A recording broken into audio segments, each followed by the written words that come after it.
आजकल कोई नई पिक्चर लगती है तो माँ बाप बच्चों को लेकर जाते हैं, कोई नया मॉल खुलता है तो माँ बाप बच्चों को लेकर जाते हैं, कहीं मेला लगता है तो माँ बाप बच्चों को लेकर जाते हैं। कथा कीर्तन में नहीं लाते कि वहां जाकर क्या करेगा। और ये सच्ची बात है कि फिर वही बच्चा जब बड़े होने के बाद भगवान को मानता नहीं है ना, तो माँ बाप ही क्रोधित होते हैं।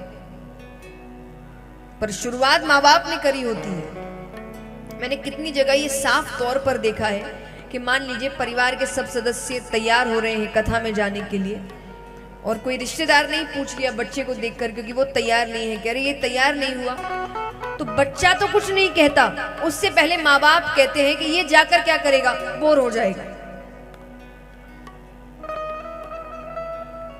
मतलब जिस बच्चे ने कभी कथा नहीं सुनी, आपने बचपन से उसके दिमाग में डाल दिया कि कथा मतलब बोर हो जाएगा। अब वो जिंदगी भर कथा से दूर भागेगा क्योंकि उसके दिमाग में ये बात बैठ चुकी है कि वहां पर तो बोर ही होते हैं। आपको लग सकता है बच्चे को कुछ समझ नहीं आता, बच्चे को आपसे ज्यादा समझ में आता है। बस उसे ये समझ नहीं आता कि सही क्या है और गलत क्या है। वो धारण सब चीज कर लेता है। आप जो करते हैं, जो बोल रहे हैं, आपको लग रहा है बच्चा है, उसको क्या समझ आएगा या उसे क्या याद रहेगा, उसे सब याद रहता है। तो इसीलिए जितना आप, और इस बात को कहने का मतलब ये नहीं कि आप मनोरंजन का ध्यान मत रखिए, रखिए, हर जगह घुमाइए, लेकिन भगवान को भी दिखाइए कि वो भी जरूरी है। ये बाकी सब चीज हम बड़े समय पर करते हैं, स्कूल समय पर भेजते हैं, ऑफिस समय पर जाते हैं, ट्यूशन समय पर होता है, मनोरंजन समय पर होता है। वही संडे का दिन मतलब घूमने का दिन, संडे का दिन माने छुट्टी का दिन, भगवान का दिन बनाया किसी ने भगवान का दिन कोई?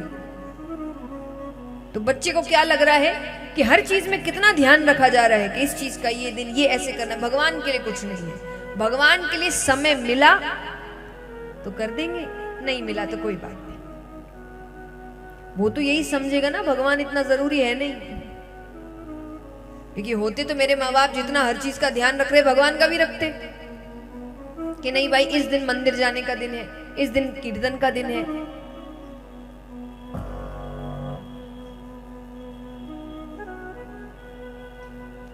तो इसीलिए अपने बच्चों का आप ध्यान रखते हैं, सांसारिक मनोरंजन कराते हैं, बिल्कुल कराइए, पर उनको ये भी बताइए कि जैसे हर चीज जरूरी है भगवान भी जरूरी है। ये आपको ही करना पड़ेगा, क्योंकि एक बात याद रखिए, शुरुआत माता पिता ही करते हैं। खास करके जो पुरुष वर्ग है, आपने कथा कराई है, कईयों को निमंत्रण भेजा होगा आने के लिए, तो आपको कई पुरुषों से ये जवाब मिला होगा संडे के दिन आएंगे। क्यों? कारण क्या है? उस दिन छुट्टी होती है, काम बंद होता है ना? यही घर में शादी होगी तो 10-10 दिन तक काम बंद करके जाएंगे, लेकिन भगवान के लिए नहीं करेंगे। मैं हमेशा एक बात कहती हूँ कि जो इस तरीके के जवाब देते हैं कि भगवान ना करे, लेकिन किसी दिन मान लीजिए आप पर कोई संकट आया, कोई दुख या कोई विपदा, और आप भगवान को याद करें, हे भगवान मेरी रक्षा करो, हे भगवान मेरी मदद करो, और भगवान कहते संडे के दिन आना, उस दिन मेरी छुट्टी रहती है, अभी मेरे पास समय नहीं है। कैसा लगेगा? अच्छा लगेगा? उनको कैसा लगता होगा कि कितना स्वार्थी है, सिर्फ काम के लिए मेरे पास आता है। तो इसीलिए जितना ध्यान आप संसार को देते हैं, और दीजिए, जैसा मैंने कहा, मैं ऐसी बातें करती नहीं जो संभव नहीं।